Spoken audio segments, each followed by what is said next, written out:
All right, we're going to pick up where we left off last time in section 5.2. We're talking about multiplication and division of integers.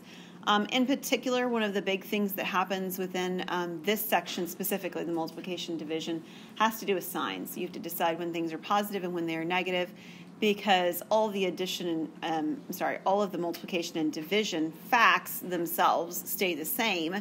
It's just the signs that become a question mark as we're working with them. So in that, in light of that, we're on Theorem 5.6. So Theorem 5.6 talks about what happens when we have an integer a. So anytime we take an integer a, so any positive or negative number, and we multiply it by -1, it changes the sign of a. So if a was positive to start with, now it's negative.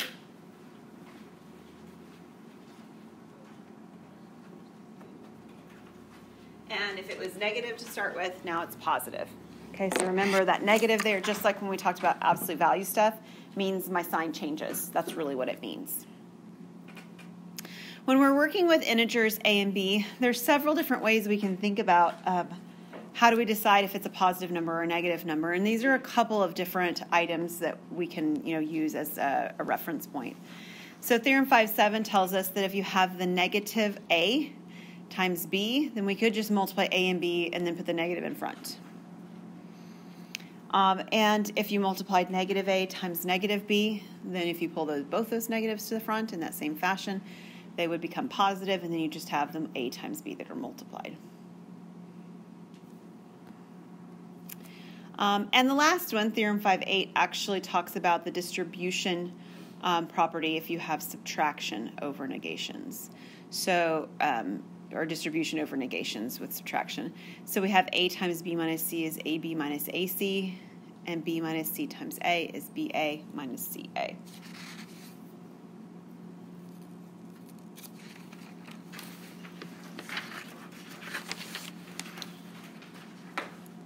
So we have this just very small little blurry kind of section about integer division that comes up here. We don't even really have any models. There's not a lot that's done with integer division because division and multiplication are so similar in regard to most of the things that we're working with. By definition, we see the same definition we saw with whole number division back in section 3.5. So for all integers a and b, a divided by b is the unique integer c if it exists, such that a is equal to b times c.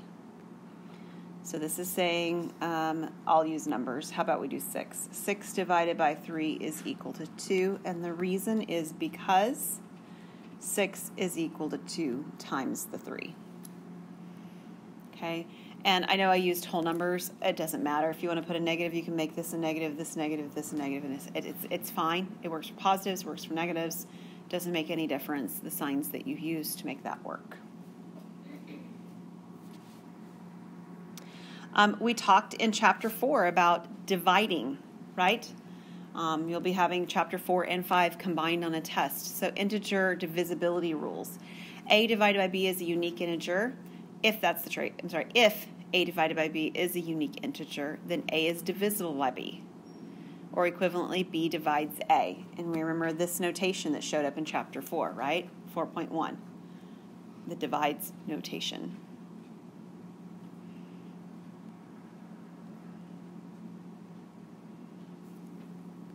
And we also have some integer inequalities.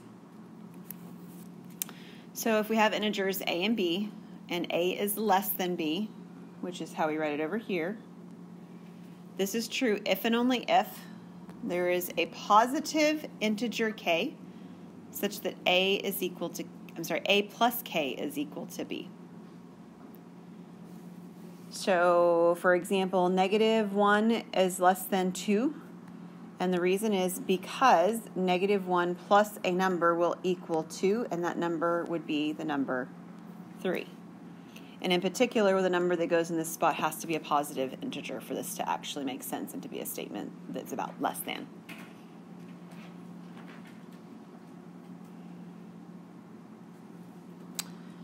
And then our last single-lined theorem anyway is Theorem 5.9. So for integers a and b, a is less than b, or you can say b is greater than a, if and only if b minus a is equivalent to a positive integer. That is b minus a is greater than 0. So the one that I wrote just a moment ago, negative 1 is less than 2. This is only true if 2 minus negative 1 is greater than 0. So 2 minus negative 1 would be 3, and 3 is greater than 0. So when you subtract the number that's supposedly bigger minus the number that's supposedly smaller, you better get a positive number when you're done. Very similar to statement to the last one. And then Theorem 510 talks about inequalities and what happens when we add or multiply by certain values on each side. So x, y, and n are all integers, and x is less than y. That's our setup on all of them. So if that's the case, then we can actually add the number n to both sides, and the inequality will stay the same. Whoops. Here we go. And it works whether n is positive or negative. Right? So if I put 2 of you up here and you're the same height, and I add to each one of you an additional 1 inch in terms of like put you on a step stool, right? A 1 inch step stool, you'd still be the same height. Same thing. That's what we did it for before. If I brought you both up, 2 people up, and your heights were different, and I added an inch to each one of your heights, they would still be different in the same order. But the same thing's true if I were to have you step down a step, right, on like a stair steps or something like that. We'd still have the same person that's taller be the person that's taller. Nothing would change. So that's the first one. The second one talks about what happens when we multiply by a negative. So if x is less than y, then actually negative x is greater than negative y. And I'm reading the same. Am I crazy? How is it different than the first one? how is what different than the first one? If x is less than y. The conditions are the same. Oh, okay. It's the part that follows that's a different statement. These are just all statements that are true when the first statements stay the same. Okay. I was like, hold on, I'm reading. Yes, and it's true on all of them, right? Okay. They're all for the same conditions. So perhaps an example would be most helpful, right? 1 is less than 2, and we would all say yes, right? But if I had negative 1 and negative 2, negative 1 is greater than negative 2. Yeah? It is. So the direction of the inequality will change when we multiply both sides by a negative. On the third one and the fourth one, there's a slight difference in the context down here. We didn't even need this on the first two because it's true for all n. So if x is less than y and n is positive is number 3. If x is less than y and n is negative is number 4. So if n is positive, we're actually able to multiply by n on both sides, and the direction of the inequality stays the same. Right? So if I took my 1 and 2 as my example points, and I multiplied both sides by 3, then 3 is less than 6. No problem. Okay? Multiply by a positive on both sides, it all stays the same. Now it's further apart, but it's still less than. And the last one says if n is negative. Now if n is negative and if I multiplied on both sides, it's like combining these previous two pieces into a single piece. I'm multiplying by a negative, and the negative is actually the negative n, not negative 1. So it changes the direction as well. So again, if I used the same values but multiplied by a negative, I'd have negative 3 and negative 6. And yes, in fact, negative 3 is greater than negative 6.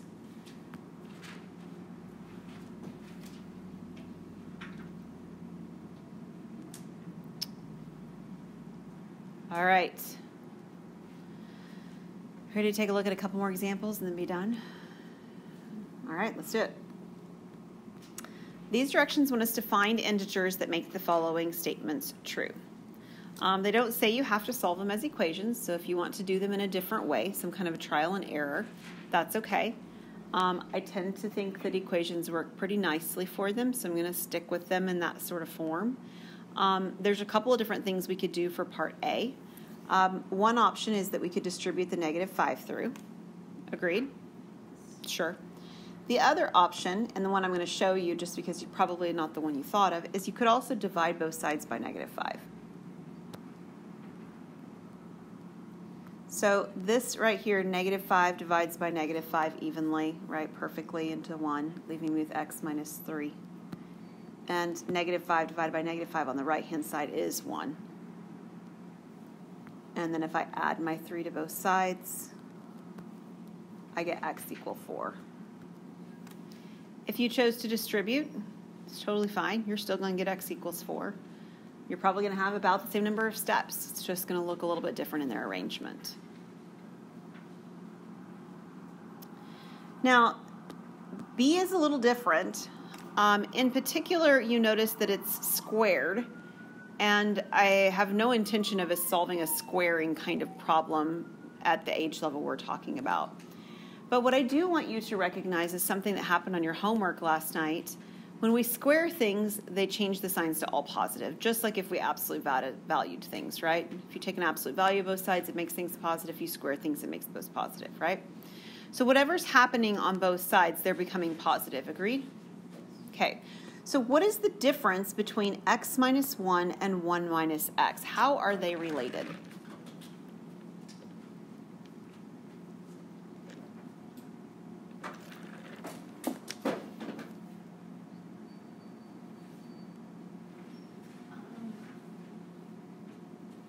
one on the right, would that give us a negative? It depends on what x is.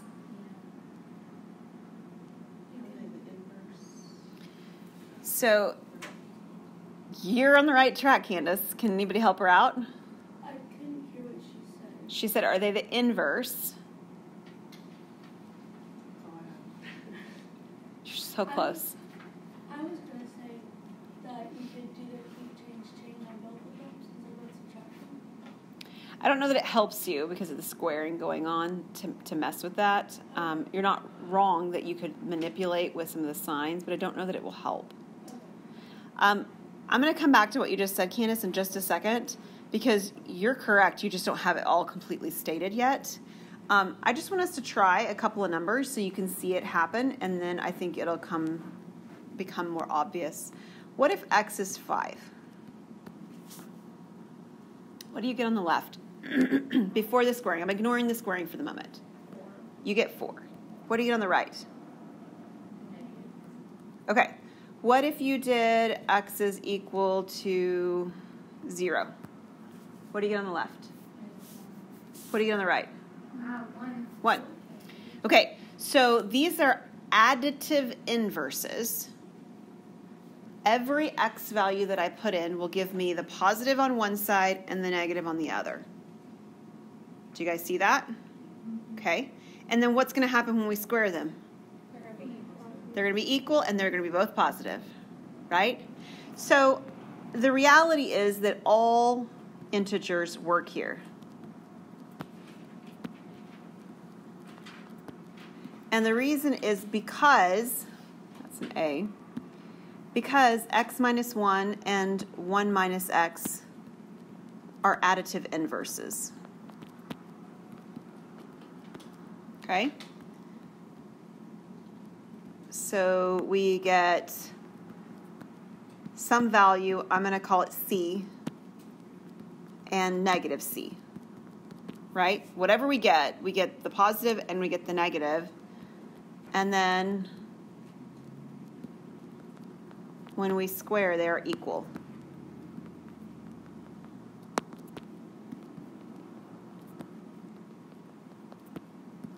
And it works with every single number that we put in there because it'll always be additive inverses because the reality is that x minus 1 and 1 minus x are additive inverses.